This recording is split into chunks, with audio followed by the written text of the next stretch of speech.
Ok, c'est la suite. Le fait que le La lieu partie cherche 2. activement des reliques venant d'anciens restaurants et qu'il ne tombe sur rien de particulier, à part une piste sur laquelle ils sont C'est chaud. depuis quelques temps. Et après ça, il explique un peu comment marche notre bureau. On a deux différents écrans qu'on peut activer ou non, chacun individuellement. Il y a un écran avec des caméras du lieu, mais aussi les caméras des ventilations Vraiment, qu'on je peut reprends sceller en FNAF faisant 3. un double clic. Et il y a également une fonctionnalité sur chaque N'hésitez pas à caméra mettre un qui petit permet de like si vous jouer aimez un Faites fichier Dead. audio. Si vous m'aimez bien. À notre gauche, on a par contre un deuxième écran Aucun qui sens, permet de on a pas. reboot trois systèmes.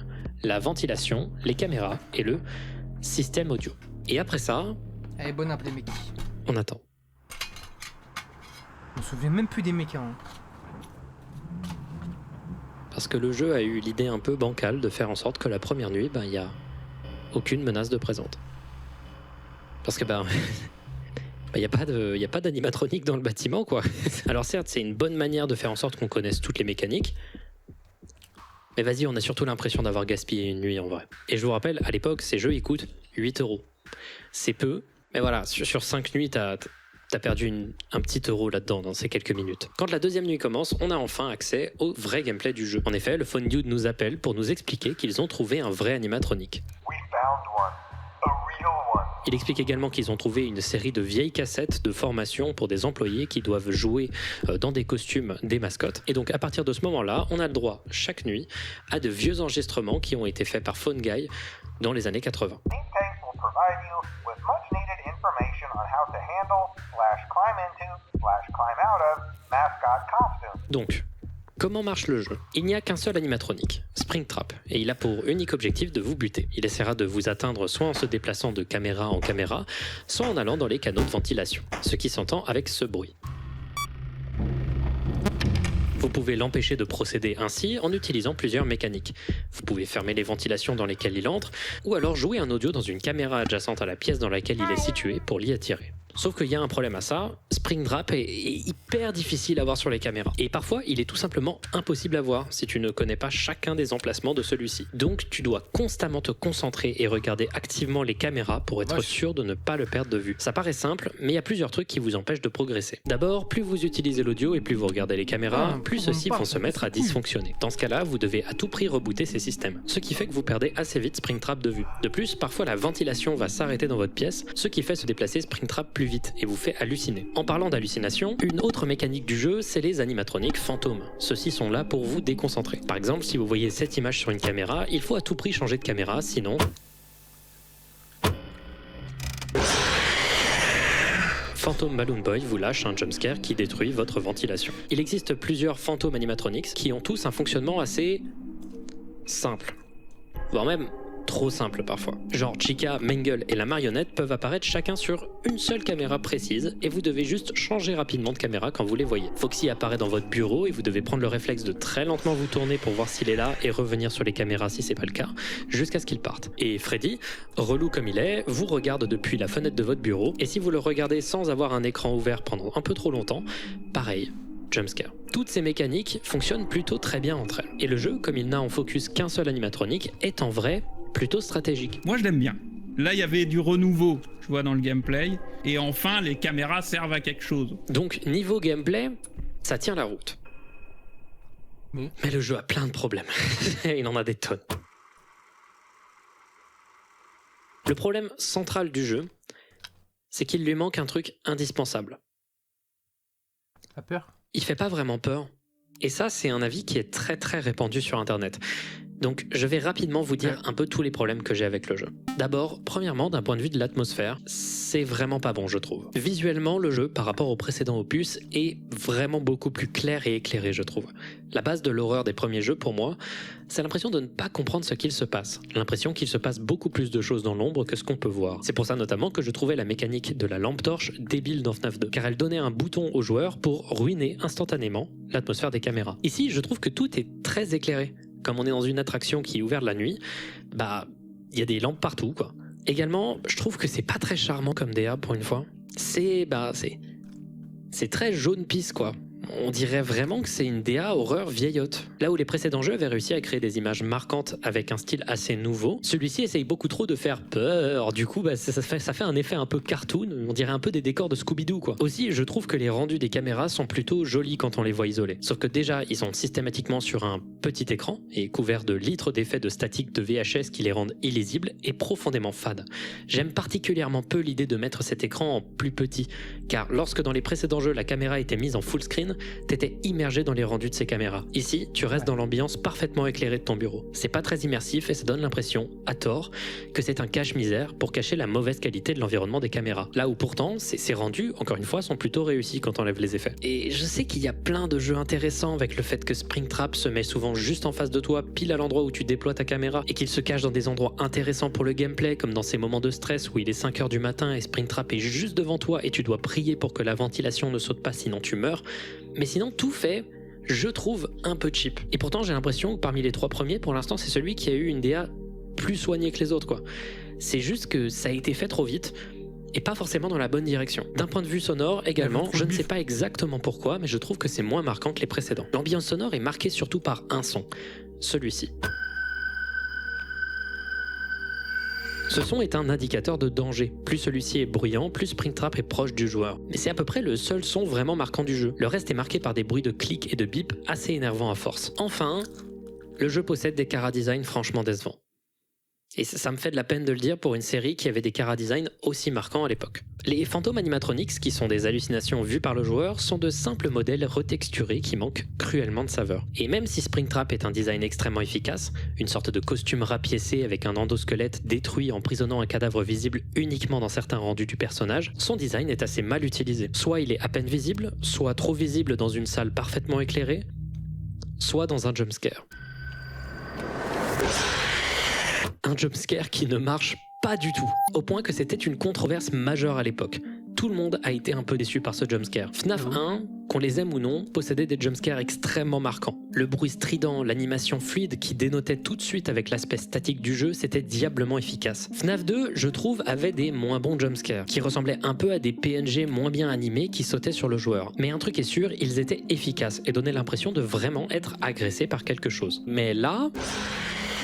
C'est presque pacifiste comme approche quoi, c'est un truc de fou. Littéralement, un des seuls ennemis du jeu qui ne te jumpscare pas, c'est la marionnette, qui plutôt te regarde directement en t'empêchant de faire quoi que ce soit avec ce son. Et c'est probablement le truc le plus flippant du jeu. Et vous savez ce que j'aime pas comme discours par contre ? Celui qui dit que FNAF, c'est des jeux qui ont pour base des screamers, que c'est des jeux uniquement faits pour le jumpscare. Beaucoup de gens disent souvent que le jeu ne fait aucun effort en termes d'atmosphère et utilise régulièrement des jumpscares plats et simples pour faire peur aux joueurs, en faisant donc un héritier direct de la souricière. On a peur du jeu, pas de ce qui se passe dans le jeu. Je suis pas d'accord. Vraiment pas. Les 2 premiers jeux n'ont pas le jumpscare en leur centre. Le jeu fait souvent peur bien avant d'avoir été attrapé par un jumpscare. Celui-ci est une punition pour un joueur qui n'a pas su bien jouer. Pas une mécanique facile et simple. Alors certes, ça pourrait être plus fin, je suis d'accord, mais ces jumpscares, ils ne rendent pas le jeu plus flippant. Je dirais même que le jeu devient de moins en moins efficace au fur et à mesure que tu reçois des jumpscares. Comme dit, c'est juste une punition. Si tu ne fais pas bien les choses, tu auras un jumpscare. Si tu joues parfaitement bien, tu n'auras pas de jumpscare. Pour FNAF 3 par contre, les critiques ils ont un peu raison. Le jeu possède des dizaines de jumpscares qui ne sont pas des game over mais juste des obstacles, ce qui rend ceci moins efficace. Surtout quand le moins bon de tous, c'est celui du game over. Avec ce jeu, Scott il a fait une erreur, celle de donner raison à ses critiques les plus récurrentes. Bref, pour toutes ces raisons et malgré un gameplay plutôt bien ficelé, le jeu a l'air décevant. C'est le pire truc possible, créer un jeu qui est fonctionnel mais qui pour des raisons en dehors du gameplay même, donne l'impression d'être bâclé. De ce point de vue, le jeu a déçu pas mal de joueurs. Même des fans. Pour moi, la réaction de FNAF 3, dès le début, il a été mal reçu. Et c'était le premier, je dirais, où ça s'est vraiment dire qu'on va le refaire, qu'il y ça va avait être une assez partie des gens qui étaient déçus. Et le fait que les jeux sortaient aussi vite et que le phénomène ne semblait pas partir, ça a commencé à saouler pas mal de gens, qui trouvaient les jeux bancals, peu efficaces et surtout un poil trop cher. 8$, ça paraissait un peu cher pour ce que des gens appelaient un peu un mini-jeu glorifié. Mais la vérité, c'est que la plupart des gens s'en fichaient. Tout simplement parce que la partie jeu commençait à devenir moins important pour la plupart. Ce qui était le plus important, c'était la continuation de l'histoire. L'histoire est au centre de ce jeu. C'est presque un jeu narratif à ce point-là. C'est pas pour rien, c'est un jeu qui est là pour clore la série de manière définitive. Et pour le coup, d'un point de vue uniquement de la narration, je trouve le jeu assez bien fichu est plutôt intéressant. D'abord, le jeu possède des mini-jeux entre chaque nuit, réutilisant l'esthétique MS-DOS introduite dans le deuxième jeu. Chacune des 4 premières nuits a le même format. On joue d'abord Freddy, qui est attiré par Shadow Freddy, le truc là qui pouvait apparaître dans FNAF 2, qui lui demande de le suivre jusqu'à une pièce isolée. Une erreur apparaît lorsqu'on essaye de rejoindre la pièce en question, et au bout d'un moment, Purple Guy vient détruire notre animatronique. Les nuits suivantes, le même schéma se répète pour Bonnie, Chica et Foxy. Mais pour comprendre ce qui se passe lors de la dernière nuit, il faut s'intéresser aux cassettes de Phone Guy. Dans ces très vieilles cassettes, on apprend qu'il existe 3 types de costumes pour les mascottes. Ceux dédiés aux animatroniques, ceux dédiés à des acteurs humains, et un troisième type, les costumes à Springlocks, qui peuvent marcher à la fois pour des animatroniques et des acteurs. Ceux-ci sont notés comme étant très dangereux, et il n'en existerait que 2, dont un qui s'appellerait Spring Bonnie, le nom originel du costume de Springtrap. On apprend plusieurs choses intéressantes. D'abord, ces costumes sont faits pour systématiquement se tourner et marcher vers des indications sonores. Ça explique donc pourquoi Springtrap se dirige systématiquement vers les sons qu'on lui joue. Maintenant, parlons du mécanisme interne du costume, et plus particulièrement des Springlocks, ou verrous à ressort, mais ça marche mieux Springlocks. Les Springlocks sont des attaches internes qui sont faites pour attacher fermement le costume à un animatronique. Or, ceux-ci sont extrêmement sensibles. Il est demandé carrément de ne pas respirer dessus car l'humidité pourrait les détendre. In the case that the spring locks come loose while you are wearing a suit, please try to maneuver away from populated areas before bleeding out, as to not ruin the customer experience. On apprend également qu'en cas d'accident, tous les restaurants Freddy's possèdent des safe rooms, des pièces sécurisées, interdites au public, systématiquement censurées des plans du restaurant mis dans l'intelligence artificielle des animatroniques, ce qui fait que ceux-ci ne peuvent pas rentrer à l'intérieur. On apprend ensuite dans une autre cassette qu'il y aurait eu de nombreux accidents très dangereux avec les Springlocks dans une entreprise partenaire, une sister location comme ils disent, et que depuis, ces costumes ont été interdits. On apprend enfin que les safe rooms des restaurants Freddy's vont être scellés avec des faux murs dans la plupart des restaurants pour des raisons budgétaires. Maintenant, revenons à ces mini-jeux. Déjà, on peut regarder le layout de la map et se rendre compte qu'il s'agit clairement du design du restaurant du premier jeu. On y reconnaît notre bureau, les 2 couloirs, etc. etc. C'est juste pas à l'échelle et il manque peut-être juste la cuisine. Ensuite, on peut voir qu'il y a juste une pièce supplémentaire que des animatroniques ne peuvent pas franchir. C'est donc une safe room, qui a été enlevée de leur système de fonctionnement. On remarque également que le bâtiment est abandonné. Il est décrépit, possède des portes barricadées et de l'eau s'infiltre dans celui-ci. Lors de la nuit 5, on ne joue pas un animatronique, mais un fantôme d'enfant mort, qui peut donc franchir la safe room, dont le mur a probablement été démoli par le Purple Guy lui-même, pensant que ça le protégeait des animatroniques. Dans cette salle, on peut voir les 4 fantômes des autres animatroniques qui ont été démantelés pendant les nuits précédentes. Et ils sont situés juste en face de leur meurtrier qui a l'air paniqué. Il se met à bouger dans tous les sens, puis finit par enfiler un costume de Spring Bonnie. Puis elle se met à rire. Sauf que si vous regardez bien, de l'eau s'infiltre dans le bâtiment. Et les Springlocks sont, comme on a vu, très sensibles à l'humidité. Donc...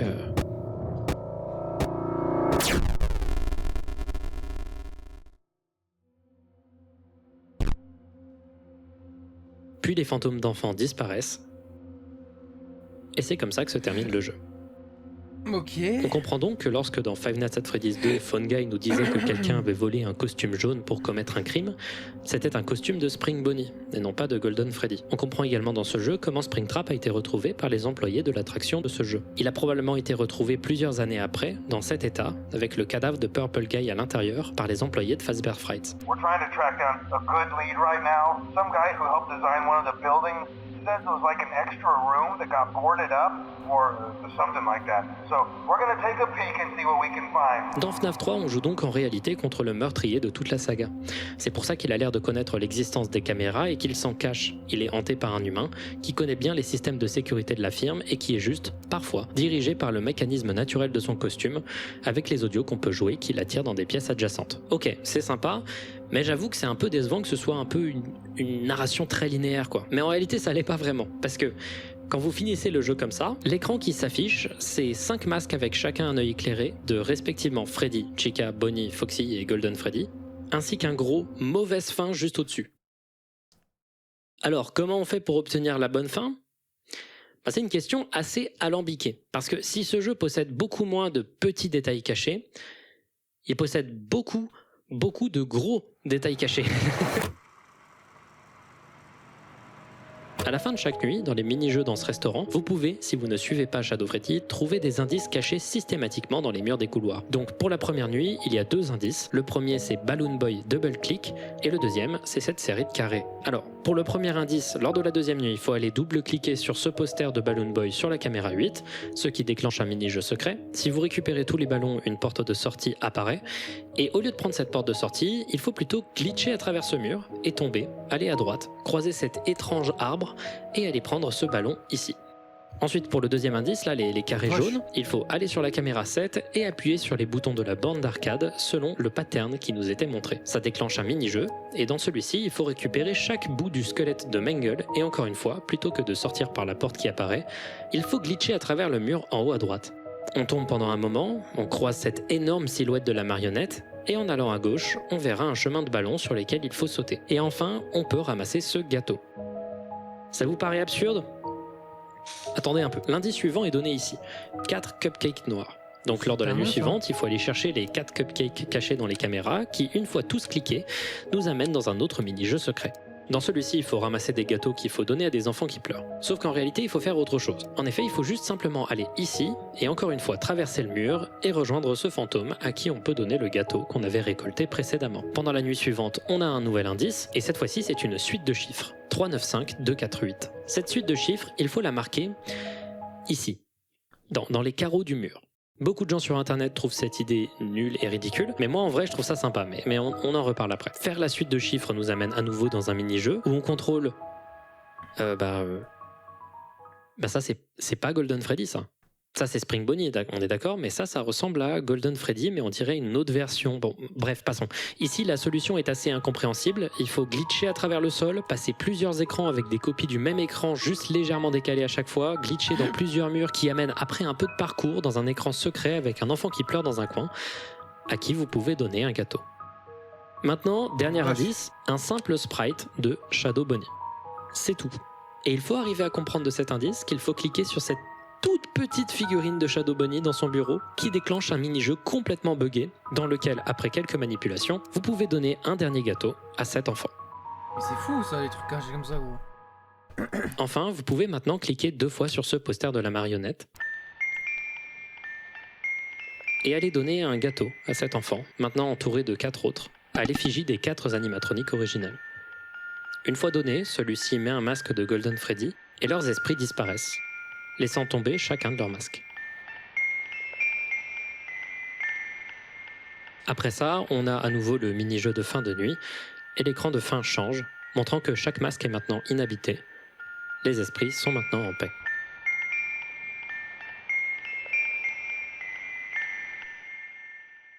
Personnellement, je trouve cet ajout très intéressant et efficace. J'aime le côté incompréhensible des énigmes. Ça donne vraiment l'impression qu'on essaye de casser le jeu pour en extraire une bonne conclusion. Je trouve également que la musique de ces mini-jeux est extrêmement efficace. C'est des simples boîtes à musique mélancoliques, avec un enregistrement légèrement lo-fi, qui te font sentir que derrière les images colorées et abstraites qu'on te montre, il y a quelque chose de plus fort et marquant qui se passe. Il y a un vrai sentiment un peu de lourdeur et d'importance qui sort de ces images, et je trouve que c'est en vrai une des meilleures idées qu'a eu Scott. Mais voilà, c'est un jeu qui, moi, m'a touché avec son histoire, avec sa fin, notamment. Et vu qu'il y avait ce final, on va dire, je sais pas, il y avait un truc. Il y avait vraiment un truc qui marchait bien, je trouvais, dans FNAF 3. Je vais pas passer en revue tous les détails et toutes les théories que ces mini-jeux ont inspirés, car ce serait en trop. Je trouve leur inclusion efficace, leur exécution un peu bancale, mais d'une manière qui sert le propos. Et sur ce point, FNAF 3 marche extrêmement bien. Le jeu se termine avec sa dernière fin quand on bat le très difficile mode Nightmare. À la fin de celui-ci, on voit la conclusion funeste de Fazbear Fright dans un article de journal où on apprend que celui-ci aurait brûlé dans un incendie de cause inconnue. Celui-ci se termine en disant que peu d'objets ont survécu au feu, à part quelques trucs qui seront vendus aux enchères. Dans une dernière ouverture, on peut remarquer un détail intéressant quand on augmente la luminosité de l'image. Derrière la figurine de Freddy, on peut voir la silhouette de Springtrap, indiquant que peut-être celui-ci aurait survécu à l'incendie. One of the best parts about this entire experience has been the mystery and the solving it through just observation and understanding. I don't think this series needs another game. Alors évidemment, du côté de la communauté, les gens ont tous essayé de finir le mode le plus difficile du jeu, le mode Nightmare, ce qui débloque un écran de triche qui peut te faire jouer au jeu avec un mode encore plus difficile. Et bien sûr, tout le monde a gagné ce mode en environ quelques jours, malgré son absurde difficulté. Et voilà, c'était le dernier jeu. Il y a bien eu l'annonce le 7 avril 2015 d'un film qui était en projet chez Warner Bros. Mais en ce qui concerne les jeux, c'était fini. Sauf que là, on va commencer à faire un truc. Jusque-là, je vous ai raconté l'histoire de ce développement d'un point de vue de joueur. Maintenant, on va essayer de comprendre les décisions qui ont été prises jusqu'à maintenant. Car FNAF 3 va lancer un fil rouge dans le développement des jeux de la franchise par la suite. Je vais vous donner mon avis personnel. J'ai l'impression que Scott construit ses jeux en fonction de l'accueil critique du précédent. Et c'est surtout avec ce jeu que ça devient évident pour moi. Le deuxième jeu est construit comme une suite logique du précédent. Les gens ont aimé les chara-design des personnages, alors il y aura 2 fois plus de personnages. Les gens trouvent le jeu stressant, alors créons le jeu le plus stressant possible en mettant le joueur encore plus en danger. Les gens font des théories sur l'histoire du jeu, alors augmentons encore plus la quantité d'easter eggs. Et maintenant, il y aura un lore construit. Sauf que le jeu est assez inégal, donc il y a eu beaucoup plus de critiques sur celui-ci que pour le premier. Les gens trouvaient le jeu trop aléatoire, pas assez stratégique et trouvaient que la trop grosse quantité d'animatroniques pouvait rendre le jeu un peu confus. Enfin et surtout, les gens n'aiment pas que les caméras ne servent plus à rien et ils adorent l'histoire. J'ai l'impression que FNAF 3 est une réaction à ça. Le jeu a un gameplay un poil plus stratégique, il réduit la quantité d'animatroniques pour que ce soit plus lisible et rend la caméra indispensable pour le gameplay.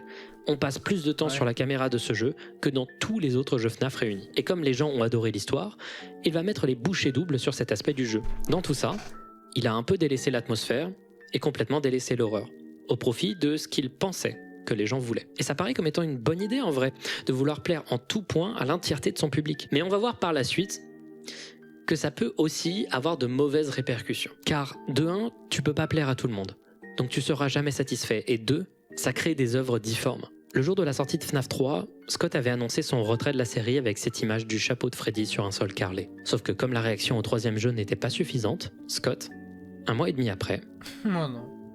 Le 4. a retiré le chapeau. Allez, c'est reparti. Bon, tout le monde était convaincu à la disparition du chapeau que FNAF 4 venait d'être annoncé. Ça a été confirmé entièrement 5 jours plus tard avec une nouvelle image montrant qui avait récupéré ce chapeau. Une version de Freddy extrêmement abîmée avec des dents acérées et des sortes de mini-copies de lui-même grimpant sur son ventre. Mais le plus intéressant dans tout ça, c'était ce texte. Le chapitre final, prévu pour Halloween 2015. Alors, déjà intéressant, hein, le jeu a pour objectif de reconclure la franchise, mais surtout, Scott prend enfin un peu plus de 3 mois pour faire un jeu. C'était intriguant, et si on augmentait la luminosité, on pouvait voir apparaître le mot Nightmare sur l'image. Très vite, la communauté va donc appeler les itérations déformées et monstrueuses des animatroniques les Nightmare Animatronics. Le 7 mai, nouvelle image, cette fois-ci une image de Bonnie avec le texte « Était-ce moi ?». Encore une fois, bien que moins lisible, augmenter la luminosité et le contraste révèlent les mots Nightmare. Et ainsi de suite, les 2 autres animatroniques auront leur version, Chica puis Foxy, créant avec les phrases autour d'eux la phrase « Était-ce moi ?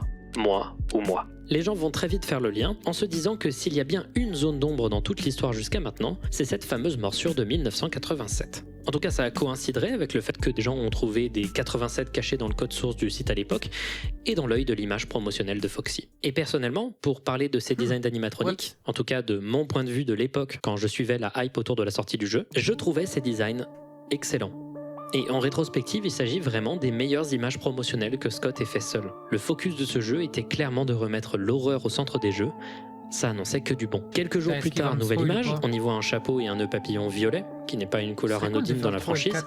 Et en bas de l'image, on peut voir un message caché incomplet. Propriété de suffit de lettres obscurcies. La plupart des gens se sont rendus compte que la suite de lettres Fredbear's Family Diner rentrait plutôt bien à l'intérieur de ce trou, ce qui annoncerait que le jeu se passerait ou alors parlerait de ce fameux premier restaurant qui, dans l'histoire, aurait lancé plus tard la franchise Freddy. C'était intéressant et ça construisait sur un petit détail du 2e jeu.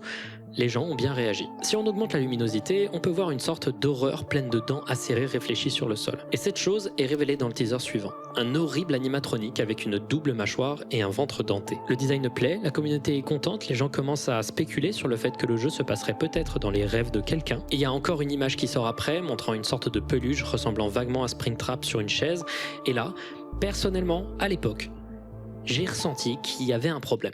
Je pense que là, moi, je devais quand même déjà être dans le bon, il enchaîne trop vite. Je pense que je l'ai vu comme une réponse à FNAF 3, tu vois. Que FNAF 3 a déçu, je vais me faire excuser, tout ça. Je pensais plus qu'il fallait laisser un peu respirer le jeu. La date de sortie prévue à la base pour FNAF 4, c'était Halloween, le 31 octobre. Or là, on a énormément de contenu promotionnel posté régulièrement et on n'est que le 9 juillet. Vous le sentez venir aussi, hein. Le 13 juillet, le trailer officiel du jeu sort. Et déjà, c'est un truc que j'ai pas dit, mais tous les trailers des jeux à l'époque sont en 480p sur YouTube. Et ils sont tous en 4 tiers. Ce que je trouve complètement fou. Mais aussi, ce trailer, il est vraiment surprenant à l'époque. D'abord, il montre que le jeu se passe dans une maison, pas dans un restaurant. Et le premier plan de celui-ci montre une lampe torche s'allumant et s'éteignant en boucle, jusqu'à ce que quelque chose bouge au fond du couloir. Et le reste du trailer construit sur cette idée, faisant monter la tension, montrant qu'on se déplacera dans une chambre d'enfant, avec Foxy caché dans le placard, des sortes de mini Freddy qui sautillent sur le lit. Le jeu, il change. C'est vraiment un jeu qui fait un peu évoluer la formule. Même si chaque jeu, surtout le 3, l'avait fait un peu chacun de sa manière, ici, visiblement, pas de caméra, pas de restaurant. C'est intéressant. Mais aussi, les 480p du teaser là, et en général l'environnement beaucoup plus simple, les gens ont trouvé ça un peu moins beau qu'avant. C'est surtout que les environnements étaient moins riches, et que donc, vu que Scott est un dev indé, naturellement, ça peut faire ressortir les défauts des designs. Et le 20 juillet 2015, la page Steam du jeu est créée. Ça commence à sentir bizarre pour une sortie en octobre, vous trouvez pas ? C'est normal. La veille de la sortie du trailer, un email de Scott destiné au youtubeur Doko a été partagé sur internet, montrant que la sortie du jeu était finalement prévue pour le 8 août, et qu'à la place, le 31 octobre, on aurait une update avec du contenu supplémentaire. C'est pas possible. Genre c'est pas un peu tôt comme sortie le 8 août ? Attends, le jeu vient de sortir là ? On est le 23 juillet ? Le gars, franchement, je pense qu'il... Ouais, je sais pas. Alors, FNAF 4 est sorti en avance. Un peu comme les 2 précédents jeux. Sauf que cette fois-ci, la réaction, elle a été beaucoup plus mitigée. La réaction à la sortie, là, il abuse. Bosse sur tes jeux, le temps que tu t'es donné, je veux dire, justement, tu pourrais apporter tellement plus, en fait, justement, dans son jeu. Et là, tout le monde aurait pu attendre, d'autant que, vu, justement, la nature du jeu, Halloween, enfin, octobre, ça aurait été parfait pour le sortir, quoi. Oui. Parmi les fans, il y a eu pas mal de mécontentement. Une impression légère que Scott ne prenait vraiment pas assez son temps. Et en dehors de la fanbase, il y a une vraie communauté de haters qui a commencé à avoir sa place à ce moment-là, disant que Scott était en train de presser sa licence comme un citron, ainsi que sa communauté. Mais en vrai, très vite, cette négativité, elle s'est faite écraser par la montagne de hype. Je pense que FNAF 4 était une des sorties les plus suivies de cette année. Déjà, avec le 3, c'était intense, mais ici, tout le monde était rivé sur la sortie. Tout le monde voulait savoir ce que Game Theory avait à en dire, par exemple. Je me souviens, je passais mon temps à rafraîchir tous les jours en vacances pour voir ce qu'il pourrait dire, quoi. Et juste, le monde était intrigué. Qu'est-ce qui allait bien pouvoir se passer dans ce jeu ? Alors, à l'époque, j'ai fait un truc que j'avais fait assez peu. C'est-à-dire que j'ai joué au jeu quand il est sorti. J'étais beaucoup trop engouffré dans la hype et je suivais avec attention toutes les actus du jeu. Et je peux vous le dire sincèrement, en espérant ne pas trop perdre de ma crédibilité, que ce jeu m'a terrorisé. Encore maintenant, j'ai beaucoup de mal à y jouer. Ouais, mes vidéos YouTube et tout, c'est... Ce jeu, c'est mon cauchemar. Je le trouve très intéressant, mais vraiment flippant, quoi. J'ai pas envie d'y jouer. Déjà, tous les gens qui disent que je suis un fragile, là, c'est bon jeu. Ma crédibilité est partie, c'est plus possible. On va parler de FNAF 4 pendant un long moment, parce que c'est un des points majeurs de pivot pour toute la série. Ce jeu est aujourd'hui assez universellement connu comme le moment où les choses ont changé définitivement. D'abord, avant d'en parler, on va juste se plonger dans le jeu et expliquer comment il joue avec le joueur et comment il est structuré. Quand on lance FNAF 4, on est accueilli par un très joli écran titre, assez soigné, montrant au loin le lieu principal dans lequel on va jouer, une maison. Quand on lance une première partie, on est accueilli par un texte disant « 5 jours avant la fête ». Qu'est-ce qu'il a fait cette fois ? Il t'a enfermé dans ta chambre encore une fois ? N'aie pas peur, je suis là avec toi. On contrôle ensuite un enfant dans une chambre, avec sur le lit la peluche qu'on venait de voir, et d'autres peluches de chaque animatronique dans un coin de la pièce, avec juste Foxy qui n'a pas de tête. Ce sont mes amis. On essaye de sortir, sauf qu'on est enfermé. Demain est un autre jour. Puis, cut. Première nuit.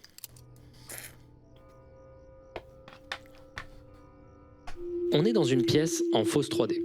On peut faire 4 mouvements, se retourner pour regarder son lit avec notre lampe torche, aller voir le placard qui est vide, ou aller écouter aux 2 portes à côté de notre chambre.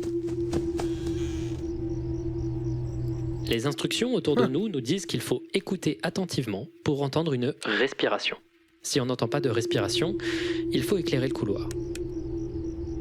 Si on entend quelque chose, il faut fermer la porte. Les mécaniques sont simples, genre archi simples, et pourtant...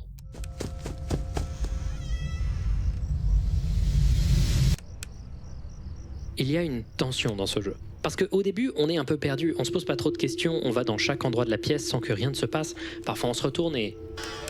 quelque chose bouge. Mais sinon, rien ne se passe. La partie qui te fait comprendre ce qui va t'arriver, c'est ce moment où tu vas à la porte, tu n'entends rien, et tu vois ça. Quelque chose bouger au fond de la pièce.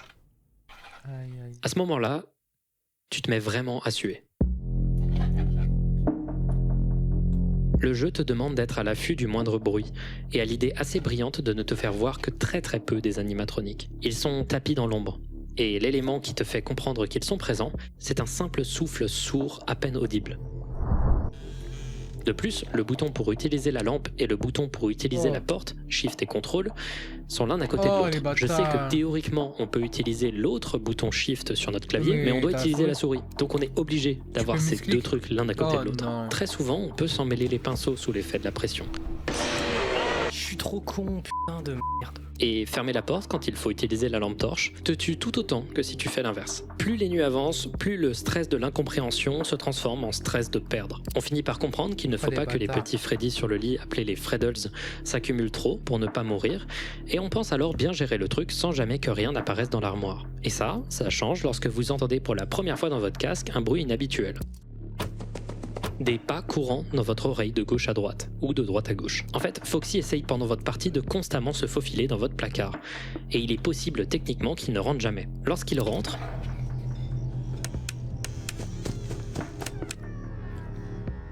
il faut vite aller fermer votre placard et revenir le plus régulièrement possible pour ne pas qu'il en sorte et qu'il vous attrape. Vous pouvez checker sa progression en regardant avec votre lampe torche sa position dans le placard. Très vite, ces 4 mécaniques se mettent à marcher ensemble de manière assez glorieuse. C'est particulièrement tendu car le jeu vous demande constamment des temps d'attente alors que votre instinct serait d'aller le plus vite possible. Genre, par exemple, pour entendre le souffle à la porte, vous devez, pour être sûr de l'entendre, attendre au moins 4 secondes. Et 4 secondes, c'est beaucoup.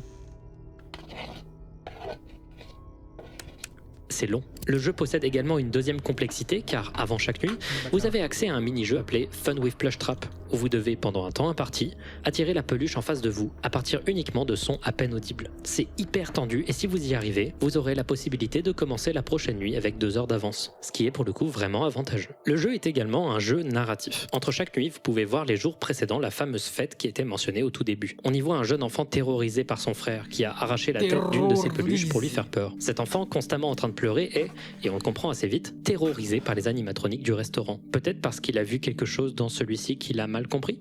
Il est parti sans toi. Tu es juste à côté de la sortie, si tu cours, tu peux partir. Tu ne te souviens pas de ce que tu as vu? La sortie est de l'autre côté. Dépêche-toi et pars. Pendant un des mini-jeux de la semaine précédant la fête, on peut le voir parler à des enfants qui lui disent des choses assez flippantes. Tu devrais faire attention, j'ai entendu qu'ils prennent vie pendant la nuit.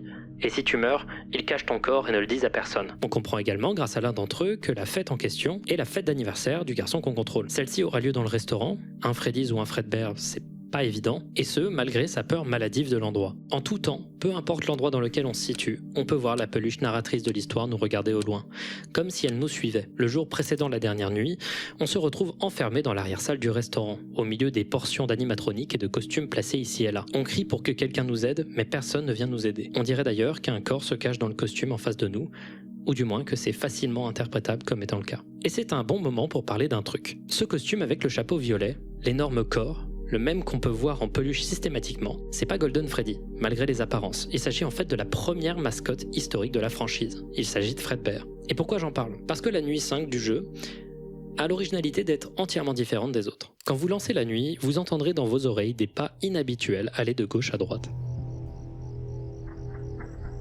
Naturellement, vous vous dirigez aux portes correspondant à la direction. Parfois, vous vous retournez vers votre lit, sans que rien n'apparaisse jamais. Jusqu'à ce qu'il se passe ça.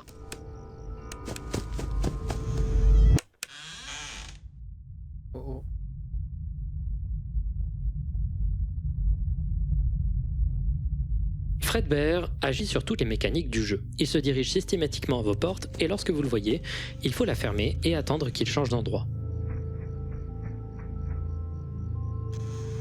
Exceptionnellement, vous l'entendrez rire. comme le Ça veut dire qu'il est sur votre lit ou dans le placard. Et je trouve cet écran sur le lit vraiment cauchemardesque personnellement. Tenir jusqu'à 6h du matin, c'est difficile. Surtout quand on considère que parfois Fredbear envoie des rires qui sont en réalité des feintes. C'est particulièrement dur mais surprenamment pas injuste. Il faut juste comprendre les mécaniques. Et la libération que vous sentez à 6h du matin...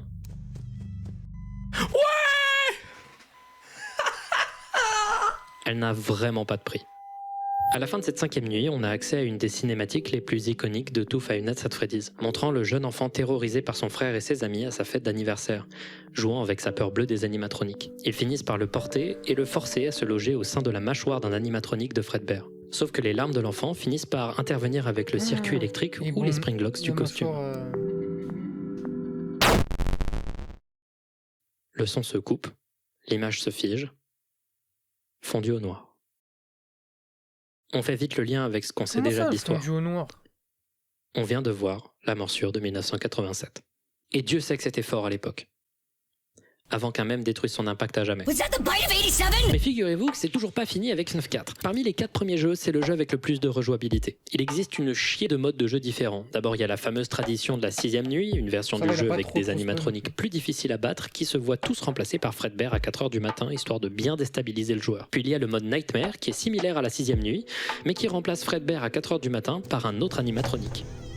Nightmare, qui est, je trouve, un ennemi hyper intéressant. D'abord, il agit comme une sorte de Fredbear hardcore. C'est extrêmement difficile de le gérer. Son design est particulièrement efficace en plus, il fout vraiment mal, et surtout, quand il te tue, son jumpscare ressemble à ça.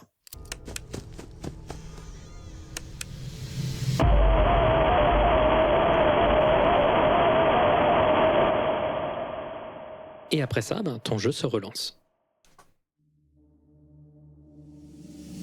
Certains trouvent ça pas efficace, mais personnellement je suis pas d'accord du tout. À ce moment du jeu, les jumpscares ils font plus grand chose aux joueurs. Cet écran est particulièrement surprenant la première fois et je trouve qu'il met dans un état de malaise assez exceptionnel.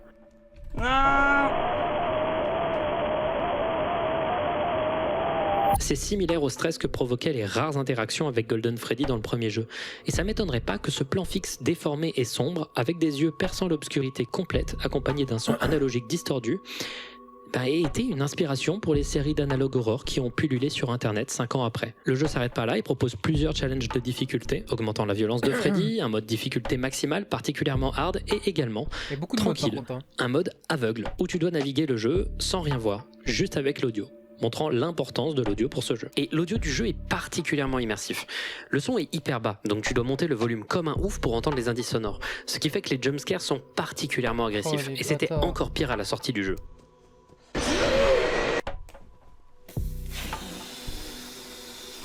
Les jumpscares de ce jeu, c'est quelque chose. Hein. Mais cette mécanique, qui peut paraître au premier abord grossière, est magnifiée par l'efficacité de l'atmosphère. C'est bourré à ras-bord de sons parasites sourds qui te laissent tout le temps dans le flou et qui montent considérablement la tension. C'est un jeu qui est particulièrement éprouvant à jouer. Pour moi, c'est vraiment, comme dit, le plus réussi. Il a une ambiance lourde, quoi. Et je sais pas, les mécaniques de voilà, faut t'écoutes le souffle, tout ça, machin. Ouais. Pour moi, il est vraiment super ce jeu-là. Et bon, voilà, à part que le jumpscare te défonçait les oreilles comme c'était pas permis, que des bonnes choses. Comme vous l'avez compris, je trouve FNAF 4 très efficace et très complet. Et j'aime globalement bien le jeu. J'ai quelques problèmes avec lui par contre, qui sont devenus plus apparents en y rejouant. Et il révèle souvent des problèmes avec tous les autres jeux FNAF jusqu'à maintenant. D'abord, graphiquement, je trouve le jeu efficace, mais un peu cheapos quand même. On dirait vraiment qu'en tant que modélisateur 3D, Scott ne joue vraiment pas sur ses cartes les plus avantageuses. Et, opinion un peu impopulaire, je suis pas hyper fan en vrai du design des animatroniques dans le jeu. Je les trouve un peu forcés. Quand je les vois en dehors du contexte, c'est la première fois que j'ai vraiment l'impression qu'on essaye de me faire peur d'une manière très classique. C'était un tout petit peu le cas avec les fantômes animatronics dans FNAF 3, mais là c'est vraiment très évident. Par contre, Nightmare et Fredbear, c'est tellement over the top que ça devient hyper efficace. Donc là, pour eux, c'est très réussi, je trouve. Genre les dents qui couvrent le ventre, là, la mâchoire ventrale, je trouve que c'est une idée très très bien fichu. Ensuite, un problème avec ce jeu, c'est qu'il communique assez mal ses mécaniques en vrai. C'est un peu le problème de tous les jeux. Il y a au moins à chaque fois une mécanique qui doit être devinée, soit en faisant beaucoup d'erreurs et essais, soit en checkant un guide sur internet. Dans FNAF 1, ça marche bien, car la simplicité du jeu amène beaucoup de panique, et c'est dans le design de sa peur d'être un peu tout le temps dans le flou. Dans FNAF 2, les mécaniques de Golden Freddy et la confusion quand un Wizard animatronique apparaît devant toi, c'est déjà un peu plus compliqué à comprendre. Et dans FNAF 3, le fait que tes audios censés guider Springtrap marchent pas une fois sur 10, ça a un bon goût de saouler très vite le joueur. Et comprendre comment Foxy apparaît dans ton bureau, c'est également très frustrant. Dans FNAF 4, par contre, il y a le problème de pas avoir Phone Guide pour nous expliquer un tout petit peu des indices pour comprendre comment le jeu fonctionne. Donc t'as même pas un peu une petite idée de ce qui se passe. Et ça a créé une très embarrassante situation où les gens n'arrivaient pas à entendre le bruit de soufflement des animatroniques, qui est quand même la mécanique centrale du jeu, et qu'ils n'arrivaient pas à comprendre Fredbear. Et donc il a fallu que Scott lui-même explique qu'il fallait attendre parfois un peu longtemps à la porte pour entendre les fameux bruits, et c'est jamais une bonne chose quand la progression dans un jeu dépend d'un message du développeur qui n'est pas inclus dans le jeu. FNAF 4 est difficilement compréhensible sans au moins un peu d'aide extérieure, et ça leur rend du coup un peu frustrant. Mais malgré ça, j'aime franchement pas mal FNAF 4. Je connais très peu de jeux qui foutent autant attention, et je ne pense pas que ce soit que basé sur des simplicités et sur des facilités. Il y a quelque chose avec ce jeu qui le rend terrorisant pour moi, et pour beaucoup d'autres personnes. Mais assez surprenamment, les gens ils ont pas tellement kiffé le jeu. Et ils l'aiment de moins en moins au fur et à mesure que les années passent. Oui. Parce que sur quelques points, ce jeu il va entamer une série de décisions et une série d'événements qui graduellement vont décimer la franchise. Régulièrement, il est question de se demander dans la communauté à partir de quel moment ça a commencé à tourner au vinaigre pour FNAF. Pour certains, c'est le prochain jeu de la franchise. Pour certains, comme moi, c'est une question qui a ses racines beaucoup plus tôt dans la carrière de Scott. Mais pour la majorité, avec des arguments solides, FNAF 4 est le moment où les ennuis ont commencé. Laissez-moi vous expliquer comment ça s'est passé. Oh, la digestion. C'est bien ça. Friction. La raison principale pour laquelle ce jeu a eu une étrange perception de la part des joueurs, c'est à cause de l'histoire que le jeu nous raconte. À partir de ce 4e jeu, la plupart des gens suivaient FNAF pour une seule et unique raison, voir dans quelle direction le lore de la série allait. C'est pour ça que malgré un jeu assez mal reçu, FNAF 3 a quand même plu et continue de plaire aujourd'hui. Tout ça grâce à la narration cachée du jeu. Ici, FNAF 4 possède une narration très présente comme j'ai dit. Et voici ce qu'on peut comprendre au premier abord de celle-ci. D'abord, le jeu continue de nous donner des détails cachés ici et là. Parfois, si on se retourne vers le lit, on peut voir un pot de fleurs, une boîte de pilules et une perfusion intraveineuse. Parfois, on peut également entendre, si on a beaucoup de chance, un bruit déformé en fond. Celui-ci est en fait un son du premier appel de Phone Guy issu du premier jeu, distordu, inversé et ralenti. Également, il y a des détails cachés dans les mini-jeux entre les nuits. On peut voir le Purple Guy dans le mini-jeu avant la 3e nuit, et celui-ci semble mettre un masque de costume de Spring Bonnie sur un employé. Il y a également cette jeune fille un peu dissimulée dans un mini-jeu à qui on peut parler et qui nous demande si on aime sa collection de jouets. Maintenant, il y a un détail qui a un peu fait tiquer les gens. Dans ce même mini-jeu, si vous interagissez avec la télévision, un cartoon se met à jouer, appelé Fredbear and Friends, et qui est daté de 1983. Donc, c'est avant. Le jeu se passe en 1983. Et c'est corroboré, hein. C'est plutôt admis comme la vérité. C'est-à-dire qu'on te parle depuis 3 jeux d'une morsure de 1987, un énorme mystère dont parlent constamment tous les fans de la série. On te fait monter une hype en cachant le nombre 87 dans toutes les images de promo du 4e jeu en impliquant qu'on allait te dire clairement qui était responsable. Tout ça pour te montrer une autre morsure datant de 4 ans avant, dont on n'avait jamais parlé auparavant. Déjà ça paraissait un peu bizarre, mais les gens ont accepté.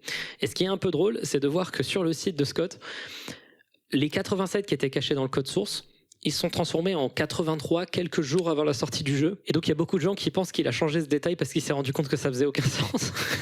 Je suis pas sûr de cette théorie, mais ça me fait rire si c'est le cas. Le jeu possède également 2 autres fins. D'abord, la première qui se joue quand on gagne la 6e nuit. Avant de vous la montrer, il faut revenir sur un détail. La couleur des textes. Systématiquement, lorsque la peluche Fredbear nous parle, c'est écrit en jaune. Quand c'est l'enfant, c'est en blanc, et tous les autres personnages parlent avec une couleur qui leur est propre, souvent liée à un élément de couleur de leur sprite dans le jeu. Le mini-jeu de la 6e nuit montre l'enfant seul en face de ses peluches, qu'il avait identifiées préalablement comme ses seuls amis. On le comprend sur son lit de mort, entre la conscience et l'inconscience, entendant quelqu'un lui parler. Et le texte gris semble indiquer qu'il s'agit de son frère. Est-ce que tu m'entends ? Je sais pas si tu peux m'entendre. Je suis désolé. Une musique douce au piano commence et la peluche de Fredbear se met à nous parler. Tu es brisé. Nous sommes toujours tes amis. Est-ce que tu y crois encore ? Sans la vidéo de fait Je suis toujours là. jamais su qu'il y avait autant Je te remettrai de en trucs place. cachés de l'or. Et alors que toutes les peluches en face de Je Lou savais qu'il disparaissent allait une à apprendre des une, l'enfant finit par disparaître également, C'est avec vraiment le cool. simple bruit d'un électrocardiogramme plat. Il vient de mourir. On comprend donc que les nuits qu'on jouait étaient en fait des cauchemars du garçon de plus en plus intenses au fur et à mesure que la fête approchait, à cause de sa peur bleue des animatroniques. Peut-être que cette peur vient du fait qu'il a vu le Purple Guy tuer quelqu'un, ou qu'il a interprété plusieurs événements comme des gens enfermés dans des costumes de force, je sais pas. Mais un truc est sûr, alors que la 5e nuit arrive, sur son lit de mort, il affronte la vision de l'animatronique qui l'a tué, Fredbear, déformé dans son esprit inconscient. C'est pour ça qu'on peut voir cet easter egg sur le lit. Tout ça est un foreshadowing pour expliquer qu'on va aller à l'hôpital, ou peut-être même qu'on est déjà à l'hôpital, et que le jeu entier se passe dans les visions du garçon mourant. On peut également voir Nightmare comme la représentation figurée de la mort elle-même, impossible à esquiver et monstrueuse. En ce sens, l'histoire du jeu est turbo triste, mais également très efficace et assez simple à deviner. Et surtout, c'est très très difficile de faire un lien entre ce jeu et les précédents. Ça a laissé pas mal de gens sur leur faim, pour beaucoup. Oui, Il donc, devait ouais. y avoir quelque chose de plus à deviner. Les gens vont commencer à théoriser sur tout et n'importe Et il va quoi, faire et un FNAF, particulièrement, demain la après, question ouais. importante, c'était de déterminer qui était l'enfant qui pleure, appelé le Crying Child, aux yeux de la série en général. Est-ce qu'il s'agissait de la marionnette, ce qui casserait notre théorie plutôt convaincante qu'il s'agissait de cet enfant-là? Est-ce qu'il s'agirait de Golden Freddy, ce qui irait contre l'idée que les 5 animatroniques du premier jeu sont les enfants de l'incident des enfants disparus? C'est vraiment pas clair de savoir ce qu'il fout là en fait. Le plus logique serait de dire qu'il s'agit de cet enfant dans le 3e jeu qui reçoit dans la mort après des dizaines d'années la paix en recevant enfin une fête d'anniversaire qui se passerait bien, et du coup ce masque là serait celui de Fredbear et pas celui de Golden Freddy. Mais du coup, sur cette table, il est où Golden Freddy du coup, si c'est Fredbear? Est-ce que Fredbear et Golden Freddy c'est la même chose? Non, du coup, c'est... En gros, c'est très confus quoi, personne n'était d'accord. Mais beaucoup de gens portaient leurs espoirs sur un élément du jeu. Un élément dont je vais parler assez peu, mais qui pourtant est un des éléments les plus essentiels de cette série et de cette vidéo. Quand vous gagnez le 2e mode le plus difficile du jeu, le mode Nightmare, vous obtenez un écran avec une boîte scellée par 2 verrous. Ok. Vous pouvez interagir avec les verrous, mais aucun de vos efforts ne vous permettront de l'ouvrir. Au bout d'un moment, un texte s'affiche dans l'obscurité. Peut-être faut-il mieux que certaines choses restent oubliées. Pour l'instant. Vous vous en doutez, dans le jeu, il n'existait absolument aucune manière d'ouvrir cette boîte. Juste en face du joueur se trouvait l'inaccessible solution à tous les mystères irrésolus du jeu, sans jamais que ce soit atteignable. Pire encore, le 25 août, Scott poste un message d'actualité sur la page Steam de FNAF 4. Dans celle-ci, il parle de la mise à jour qui devait sortir à Halloween. Une mise à jour gratuite, cosmétique, mais également rajoutant plusieurs challenges et goodies. Il va le faire ça. Mais ou il ne pas s'arrête pas là. Déjà, il annonce qu'un autre jeu est en préparation. Pas FNAF 5 bien sûr, parce que FNAF c'est fini, mais il dit aussi qu'un truc ne sera pas inclus dans la mise à jour. Le contenu de la boîte. Quand j'ai sorti le premier jeu il y a 1 an, j'étais émerveillé de la vitesse à laquelle tout le monde a trouvé chaque détail du lore et de l'histoire. Ensuite, la même chose est arrivée avec le 2e jeu. Game Theory a fait une incroyable vidéo sur celui-ci et a eu presque tout bon. Ensuite, le 3e jeu est sorti. Et encore une fois, l'histoire a été résolue par la communauté. On aurait dit que je ne pouvais rien cacher. Mais après, j'ai sorti le 4e jeu. Et pour je ne sais quelle raison, personne, absolument personne n'a trouvé les pièces du puzzle. L'histoire reste complètement cachée. J'imagine que certaines personnes ont imaginé que j'ai rempli le jeu avec des easter eggs aléatoires cette fois. Ce n'est pas le cas. Qu'est-ce qu'il y a dans la boîte ? C'est les pièces du puzzle assemblées. Mais la plus grande question est... Comment on le veut? Est-ce que la communauté pourrait l'accepter ? Je sais pas pour vous, mais ce message, il sent pas bon. Genre Il en sentait mode, pas bon à personne n'a l'époque. trouvé, Je quoi. comprends ce qu'il veut dire, mais beaucoup de gens vont être frustrés par ce message. Certains avaient l'impression que Scott engueulait la communauté. D'autres étaient frustrés que le contenu de la boîte ne soit jamais révélé. Et moi, j'ai pas compris pourquoi il s'est adressé directement à la communauté. Le mystère de la série était une des parties les plus importantes de la hype de ces jeux. Et voilà que le créateur lui-même se met à confirmer des théories et essayer de diriger les gens dans une direction en utilisant un message externe et pas les jeux eux-mêmes. C'est vraiment bizarre. On dirait qu'il essaye de forcer une conclusion.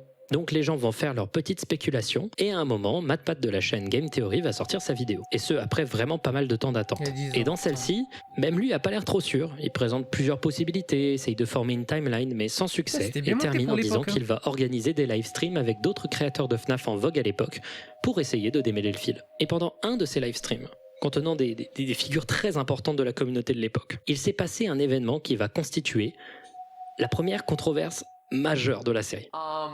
Oh, sorry. Here we go. Oh my gosh. What is this? I don't know if this is the one, but this has been like 20 people have tweeted it. Yeah. 20 people have tweeted it. Dans ce live stream, Scott Cawthon va commencer à modifier son site. We should go to the chat. There's some amazing stuff going on because Scott has updated the website multiple times during this stream. More? Really? Like small changes. As we stream right now, he is slowly like evolving. En affichant 3 messages distincts, directement dirigés à MatPat et à la communauté. 3 indices pour comprendre l'histoire. Ouais. Les voici. Dans le mini-jeu de FNAF 4, pourquoi est-ce que le petit toy Chica n'a pas de bec? Ce qui est vu dans les ombres est facilement mal compris dans l'esprit d'un enfant. 4 jeux, une histoire.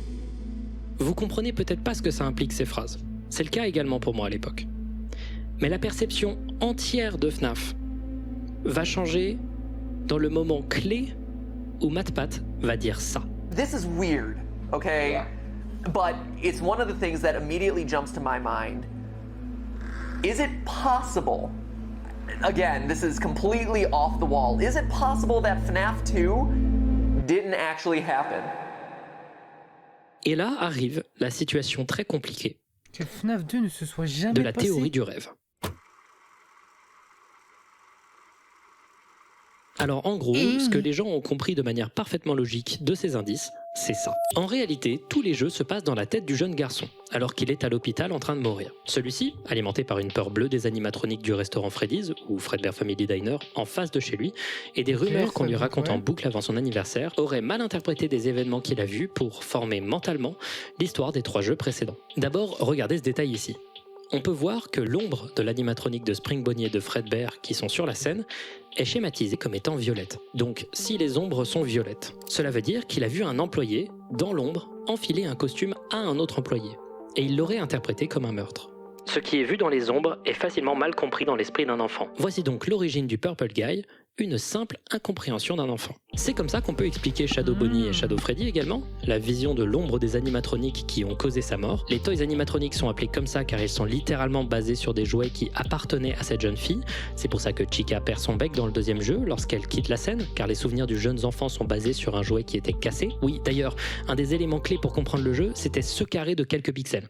Merci Scott, hein. D'ailleurs, vraiment, ça a vraiment fait chier tout le monde. Ensuite, les animatroniques du premier jeu viennent tout simplement de ces peluches, qui, comme la plupart des peluches d'enfants, sont rarement lavées, ce qui explique leur odeur et la présence de mucus, décrite dans le premier jeu. Il y a également des tonnes d'arguments qui reviennent pour expliquer les incohérences des jeux, qui expliquent l'aspect très ridicule de l'entreprise et le ton un peu absurde, ainsi que les raisons pour lesquelles on se fait licencier. Il y a notamment un argument qui a convaincu beaucoup de gens, qui est souvent attribué à MatPat, c'est que dans le jeu, dans le couloir de gauche, on peut voir, au fond, une très vieille horloge.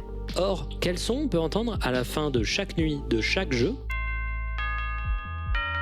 Une horloge. La même horloge. Systématiquement la même d'ailleurs. Le seul jeu qui déroge à la règle, c'est FNAF 4. Qui nous réveille avec une alarme électronique, comme pour signifier que dans ce jeu, on joue des nuits situées autre part. Peut-être, comme l'indiquent les easter eggs, qu'on serait à l'hôpital et que tous les autres jeux ont été rêvés avant. Chaque jeu était l'imaginaire d'un enfant terrorisé. FNAF 4 nous montre sa mort. Le problème de la Dream Theory, comme elle était appelée à l'époque, tient en 2 choses. D'abord, ce genre de théorie pue la merde. C'est vraiment nul. Le ressort scénaristique du coma, du rêve, du cauchemar, c'est un ressort ridicule et éculé. Ça permet de faire passer chaque incohérence comme justifiable. Comme ça explique c'est ça, systématiquement tout et rien à la fois. C'est nul, c'est vraiment nul. C'est le bas-fond des retournements de situation. C'est décevant. C'est très très difficile de rendre ça intéressant et je suis très sérieux. C'est vraiment pas une bonne idée de faire des trucs de tout était un rêve en réalité. Et le deuxième problème, D'accord sur ça. c'est qu'à ce jour, on n'a pas vraiment trouvé de meilleure manière d'expliquer les messages que Scott a mis sur son site. Il y a des gens qui sont persuadés que cette théorie n'a jamais été canon, mais en vrai, personne n'a jamais trouvé une vraie explication qui soit vraiment très Sérieux, convaincante y a que lui, et genre. qui n'utilise pas des informations de ce qu'on a su après. Tous les indices qu'il a donnés à Game Theory dans son fameux stream, pour moi, ça dirige vers ça. Je vois Le pas Game Theory fait encore des où vidéos ça pour dirige s'intriguer. d'autres sinon ces indices. Ça a cassé le délire de beaucoup de gens parce que, comme dit, le problème avec la théorie des rêves, c'est que du coup, t'avais beau essayer de théoriser la timeline, le machin, le bidule, le truc, on s'en fout, tout est un rêve. Pour moi, il a détruit tout ce qui était bien dans l'histoire de FNAF 4, voilà, justement. Cette révélation de la Dream Theory, ça a été une énorme déception pour la majorité des joueurs. Et c'était fini après ce jeu. Les jeux avaient fini leurs histoires, comme le dit si bien 4 jeux, une histoire. Et pour Scott, ça a dû être une déception massive. Comme je vous l'ai dit précédemment, j'ai l'impression que Scott construit ses jeux en fonction des retours critiques de ses jeux. FNAF 2, c'était FNAF 1 en mettant tous les curseurs un peu plus loin. FNAF 3 semblait être une réponse aux gens qui trouvaient le deuxième jeu trop confus et trop aléatoire. Et FNAF 4, pour le coup, on le sait de sources sûres, grâce à des interviews, qu'il s'agissait d'une réponse à la critique négative de FNAF 3 sur le fait qu'il ne faisait pas peur, et particulièrement sur le jumpscare de Springtrap, qui était particulièrement décevant. Mais en se focalisant sur le jeu, il a en effet créé un des jeux les plus terrifiants de sa saga.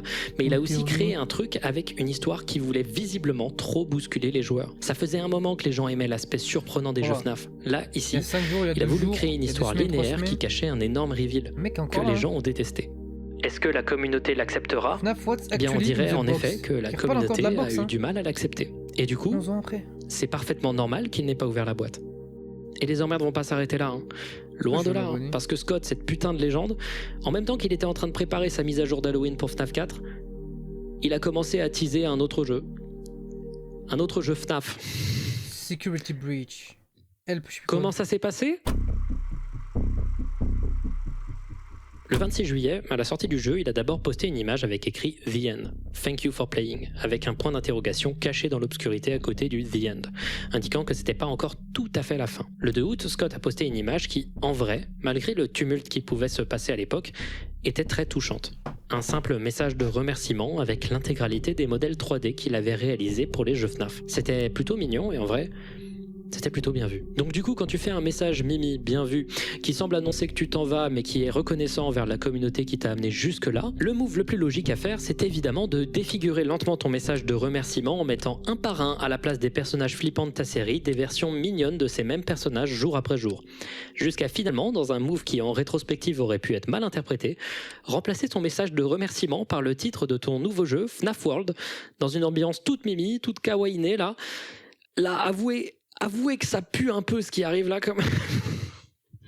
Ça pue du cul. Vous auriez dû être là à cette époque-là. Donc, le 20 septembre 2025, Scott crée un autre site appelé FNAFworld.com, l'objectif étant de séparer les updates de Scott liés à ses autres jeux de ce jeu qui avait l'air d'être une sorte de spin-off. Les jours vont défiler et lentement, chaque personnage va se transformer en une variante plus simple, enfantine et mignonne. Et finalement, une date de sortie pour le jeu sera annoncée, 2016, avec entre parenthèses, sérieusement.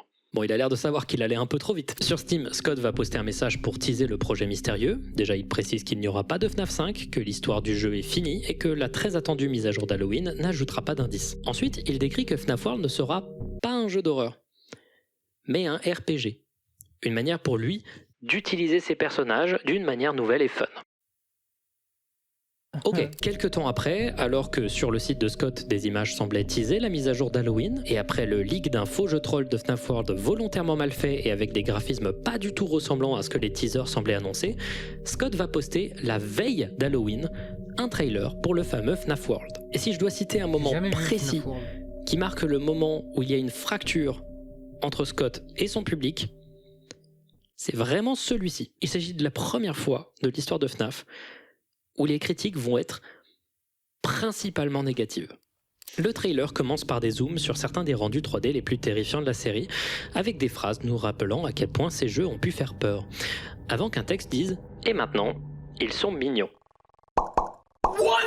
Pause. J'ai rien monté là. C'est vraiment le bruitage dans le trailer. La suite du trailer montrait un Freddy se déplaçant dans une map et des extraits du système de combat du RPG. Alors déjà, les gens n'ont pas trouvé ça beau comme graphisme, d'autres ont trouvé que les combats avaient l'air ultra stimulants, un peu comme si l'objectif était de plaire à des utilisateurs très très jeunes. Et sinon, le trailer, il a pas vraiment de message quoi. Il termine même par une sorte de cynique liste de tous les personnages qui seront jouables, interrompus par ça. C'est un troll. Qu'est-ce que tu fais, Scott ? C'est trop bizarre. J'aurais tellement voulu pouvoir vous retrouver les commentaires en dessous de la vidéo à l'époque. C'était une hécatombe pendant les premières heures. Il y avait une sorte de choc général, où les haters de la saga avaient enfin une preuve que Scott essayait de presser sa licence comme un citron dans l'objectif de le transformer le plus vite possible en machine à imprimer de l'argent. Et la défense des fans hardcore était de dire qu'il avait bien raison de le faire. C'est vous dire à quel point à l'époque tout le monde était convaincu que c'était un move plus motivé par le profit qu'autre chose, avec même une assez ratée et datée tentative de créer un mème à la fin. Vraiment, le projet il sentait vraiment pas bon, quoi. Le lendemain, la Halloween Update est enfin sortie, un peu comme une manière de faire oublier ce qui venait de se passer, et la réaction est plus positive. Les gens déplorent qu'il ne s'agit que d'un reskin des textures du jeu avec des éléments de difficulté un peu invasifs rajoutés ici et là, mais globalement, même si je trouve perso les modèles et textures un peu feignants, c'était pas horrible. Le 2 novembre, Scott poste cette image sur le site de FNAF World, et vous connaissez la formule, augmentons la luminosité et wow. Oula. Il est fort. Quoi? Regardez ce que vous avez fait, genre en mode harcèlement. C'est là que je vais légèrement mettre sur pause. On va arrêter de taper sur FNAF World, etc. Et on va même rapidement révéler comment ça s'est passé en 2016 à la sortie. C'était un énorme échec. Le jeu a été tabassé pour ses mécaniques bizarres et incompréhensibles, son manque d'optimisation, son gameplay vapide, pour ses très nombreux glitches et surtout sa map dans un style DOS en 2D, qui allait à l'opposé de ce que le trailer avait montré.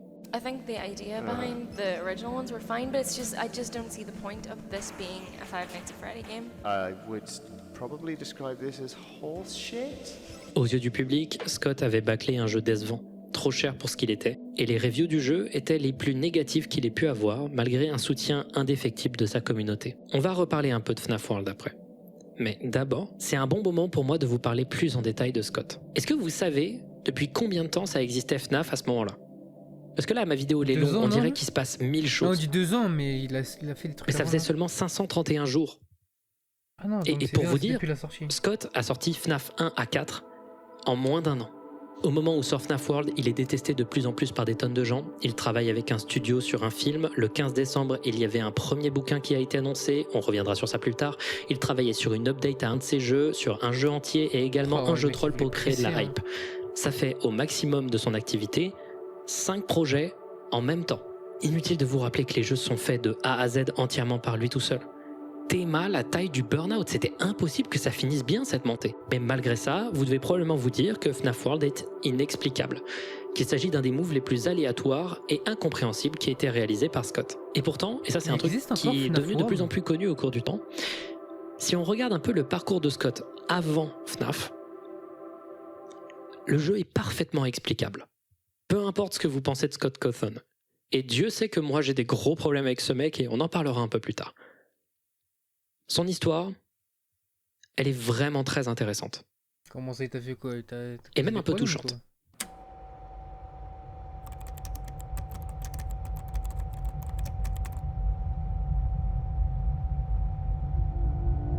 Scott Cawthon est né le 4 juin 1978 dans une famille chrétienne à Houston, dans le Texas.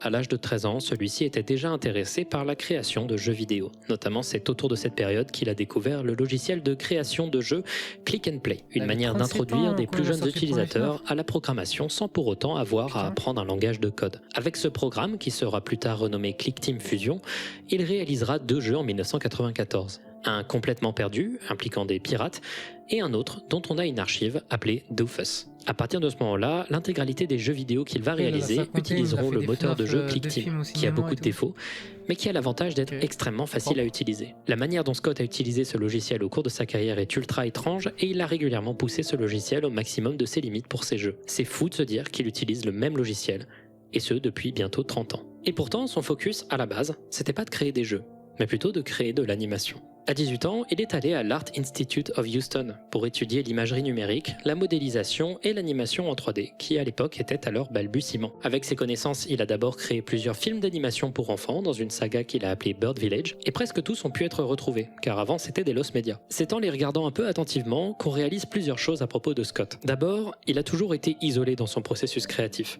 Tous ses films d'animation indépendants sont modélisés, animés, montés, produits et même doublés entièrement par lui-même. C'est très drôle de voir la voix de Phone Guy faire l'intégralité des personnages de plusieurs films pour enfants. Well, what are you all sitting around here for? It's time to go and rumble with the Bumbles. On remarque également qu'il a toujours eu ce même humour un peu sarcastique mais bon enfant, qui s'étendra par la suite dans la saga FNAF. Mais également, on remarque plusieurs faiblesses. Scott est très bon pour faire des environnements en 3D. Vraiment, pour l'époque, c'est des paysages magnifiques. Et en plus, quand on réalise que c'est fait par un indépendant, c'est presque au niveau de ce qui se faisait dans le professionnel. Scott, il est excessivement créatif quand il s'agit de modéliser des machines, et plus particulièrement des robots, au point qu'il essaye d'en insérer dans quasiment tous ses projets. Mais Scott, il est vraiment nul pour faire des visages humains, pour faire des animations humaines, même pour faire des animaux, il est plutôt moyen. La plupart du temps, ces designs, censés être mignons, apparaissent comme monstrueux ou juste très laids. Et ça met en avant une autre constante de Scott. Il a tendance à s'améliorer là où il est bon, et il n'a pas tendance à vraiment s'améliorer là où il rate par contre. À partir de 2002, Scott va se remettre à créer des jeux vidéo avec League Team. D'abord avec des petits projets passion, principalement des RPG, des jeux d'aventure et parfois des jeux de plateforme, et parfois il expérimente en créant des créateurs de jeux. Et figurez-vous que ce mec, au cours des 12 années entières de développement avant le premier jeu FNAF, il a créé une quantité de jeux à un rythme inhumain. 4 jeux en un an pour Scott, c'est pas la norme. C'est moins que ce qu'il fait d'habitude. Je vais pas vous les traiter d'ailleurs. Si vous voulez un complet plongeon dans les vieux travaux de Scott, il y a une géniale vidéo de SolarSense sur le sujet que je vous conseille. Il y a des similitudes entre ce que je dis dans cette partie de la vidéo et ce que SolarSense dit dans la sienne, et c'est principalement car c'est une histoire difficile à raconter autrement, et que ses observations sur le style de Scott Cawthon sont très similaires aux miennes. Vraiment, j'ai eu le malheur de la voir à l'époque en pensant que j'allais pas faire la vidéo sur FNAF tout de suite, ou alors que j'en ferai une vidéo plus petite. Je suis désolé s'il y a des similitudes, il y a certains trucs j'ai pas su comment les dire autrement. Il y a un truc à savoir avec Scott, et c'est surprenant à savoir quand on sait qu'il a créé une série de jeux d'horreur basés sur des meurtres sordides d'enfants. C'est qu'il est extrêmement croyant. C'est un chrétien très convaincu, et pour vous dire, une des premières interviews qu'il a jamais données après le succès de FNAF, et une des seules interviews qu'il a jamais données, c'était dans un journal chrétien, qui se centrait sur son rapport à la création et à Dieu. Il a notamment fait partie d'un studio appelé Hope Animation, dans le cadre duquel il a pu réaliser plusieurs films pour enfants destinés à leur apprendre des éléments importants de la chrétienté. Un de ses jeux les plus ambitieux est par exemple un action RPG du nom de The Pilgrim's Progress, dans lequel tu te bats contre des boss qui sont des méga représentations de tes propres péchés. Je trouve ça incroyable. Cette période de Scott est marquée par deux choses. D'abord, un affinage de son style. Un style graphique très 90s, très reconnaissable, avec des paysages souvent surtravaillés, des robots magnifiques et des personnages principaux affreux. Des jeux souvent assez courts et souvent très très simples, des jeux bourrés de mini-jeux. Scott a l'air d'adorer l'idée d'enchaîner des petites idées de gameplay plutôt que de créer un core gameplay général complexe et solide. Souvent, les jeux ont pour problème d'assez mal communiquer leur mécanique au début et ont tendance à aller droit au but, privilégiant la simplicité par rapport à la durée de vie. C'est des jeux charmants, sympathiques, rapidement faits, qui cassent pas trois pattes à un canard, mais qui ont parfois des éclairs de génie, le tout dans une ambiance charmante, avec un style assez clair et défini. La deuxième chose qui marque cette période, c'est que les films d'animation et les jeux de Scott, particulièrement lorsqu'ils sont chrétiens, vont bider. Waouh, ça marche pas quoi! Genre ça va vraiment bider quoi. Son plus gros succès, c'était un jeu du nom de The Desolate Hope, le jeu sur lequel il a travaillé le plus longtemps dans sa vie.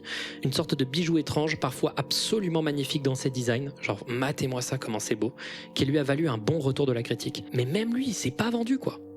Alors qu'aujourd'hui, c'est considéré qu'un peu comme une sorte de chef-d'œuvre de niche par certaines personnes. Et pour Scott, la vie à ce moment-là, elle a commencé à devenir beaucoup moins fun. Il va arrêter de développer des jeux vidéo pendant un temps et prendre des petits boulots de développement ou même de camionneur tout en créant des petits jeux sur son temps libre. L'objectif de ces jeux était différent. Soit c'était pour qu'il s'amuse, soit c'était pour nourrir sa famille. Alors il va enchaîner les jeux de machines à sous hyper faciles à faire qui pouvaient lui rapporter seulement quelques dizaines d'euros, mais qui permettaient un peu d'arrondir ses fins de mois. Son grand retour à la création de jeux vidéo sera le jeu le plus important qu'il va jamais créer dans sa vie. C'est son grand retour à la création de gros jeux vidéo conséquents. C'est évidemment Five Nights at Cheapers & Sons Lumber Co. Le 6 novembre 2013, il a sorti ce jeu qui a été le démarrage d'un effet papillon qui est aujourd'hui extrêmement connu. D'abord, il sort ce jeu et demande un financement sur Steam Greenlight pour pouvoir le sortir sur Steam. Peu de gens s'intéressent à son Steam Greenlight, et ceux qui s'y intéressent, c'est parce qu'ils trouvent le jeu affreux. Le jeu est une interface très datée, certes, mais c'est surtout la modélisation 3D de certains personnages qui va vraiment faire flipper des gens. En particulier une youtubeuse dont je vous ai demandé de vous rappeler il y a de ça une bonne heure, une certaine Stéphanie Sterling, qui à l'époque aimait bien parler de jeux sur la plateforme Steam Greenlight pour les critiquer. Et sa vidéo sur Cheapers est, en rétrospective, assez drôle.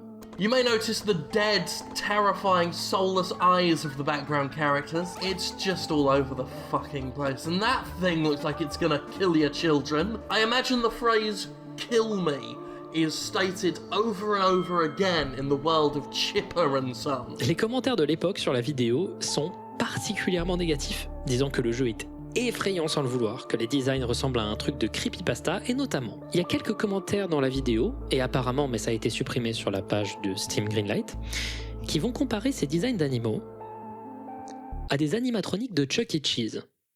Alors, Évidemment, tout ça, ça va déprimer Scott. J'avais créé un jeu family-friendly sur un castor avant FNAF, mais il a été critiqué sur internet. Les gens disaient que le personnage principal ressemblait à un animatronique flippant. Je suis tombé dans une profonde dépression et j'étais prêt à arrêter le développement de jeux vidéo. Et là, la pire période de sa vie va commencer. Il avait une famille à nourrir, plusieurs enfants, et il ne gagnait quasiment rien avec ses jeux. Les seuls retours qu'il recevait étaient ultra agressifs. Et c'est donc là qu'il a commencé à avoir des petites idées noires, des petites envies de mourir. Il va notamment les exprimer à son docteur, ce qui va arriver à l'oreille de son assurance, qui va lui retirer son assurance. L'Amérique. C'est à ce moment-là que j'ai réalisé que non seulement ma vie n'avait aucune valeur, mais que même ma mort n'en avait aucune. Et évidemment, ce genre de difficulté, ça peut t'amener à te poser plusieurs questions. À cette période-là, Scott va entrer dans une période de désillusion vis-à-vis de sa foi et de sa religion. Si tous ses projets chrétiens avaient échoué, qu'est-ce que ça voulait dire vis-à-vis de Dieu ? J'en suis arrivé à un point où j'étais très déçu et frustré par Dieu. J'avais l'impression d'avoir gaspillé tellement d'années de ma vie que j'aurais pu passer à retourner à l'université, mais que j'avais au contraire consacré à des projets chrétiens qui n'aboutissaient à rien. Soit Dieu n'existait pas, soit Dieu me détestait, je ne savais pas ce qui était pire. Dans un dernier élan d'espoir, il va se tourner vers Dieu. Vous êtes toujours sur une vidéo qui parle de FNAF. Et lui demander de l'utiliser, ce qui va lui provoquer un regain de foi et un regain d'espoir. À ce moment-là, il va faire un truc intéressant. Il va se pencher sur les retours critiques du jeu Cheapers et il va se dire « Tout le monde trouve mes designs flippants. Et si j'essayais de vraiment leur faire peur ?» Think it was going to get a huge reaction on the internet?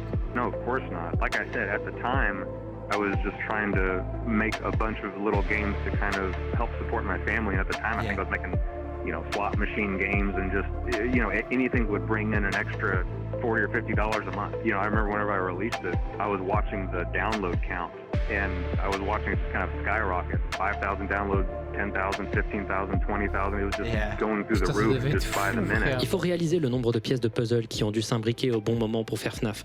Toutes les sensibilités et les forces du style de Scott, absolument toutes, sont utilisées au maximum de leur potentiel. Qui plus est, le rythme auquel Scott postait ses jeux à l'époque lui a permis d'enchaîner les opus de sa série à une vitesse époustouflante. Je ne pense pas que FNAF aurait pu être un tel phénomène si tout n'était pas arrivé aussi vite. S'il n'y avait pas un jeu pour prendre de court les joueurs alors qu'ils n'avaient pas fini d'explorer le premier. Le budget du premier FNAF est estimé, par Scott lui-même, comme étant $300. Il a essayé de faire un Kickstarter qui n'a intéressé personne à l'époque. D'ailleurs, Freddy était appelé Freddy Bear à l'époque. Et il a dû créer tout ça en peu de temps avec très peu de ressources dans une situation extra précaire. Il a fait bêta-tester son jeu à ses gosses, qui avaient d'ailleurs de nombreuses fois participé à ses films d'animation dans le passé et qui vont continuer à bêta-tester tous ses jeux après ça. Il a trouvé quasi l'intégralité des sons les plus iconiques du premier jeu sur des sites de son stock, les modifiant juste assez pour leur donner de la personnalité et en les mixant parfaitement pour que le mélange soit le plus cohérent possible. Avec ce jeu, il a tout donné. Et à la fin, ça a payé. FNAF, quand on l'isole de son contexte, est très réussi. Mais si on le prend en compte, il s'agit de l'aboutissement de plusieurs années d'essais qui ont amené au parfait mélange, pile au bon moment, associé avec une chance qu'on a rarement vue. Des au revoir. Mais, parce qu'il y a toujours un mais avec moi. L'histoire de Scott a beau compiler beaucoup des raisons pour lesquelles FNAF a fonctionné, elle est aussi remplie à ras-bord de bombes à retardement, qui étaient depuis des années en train d'émettre des minuscules cliquetis de plus en plus bruyant et de plus en plus dangereux.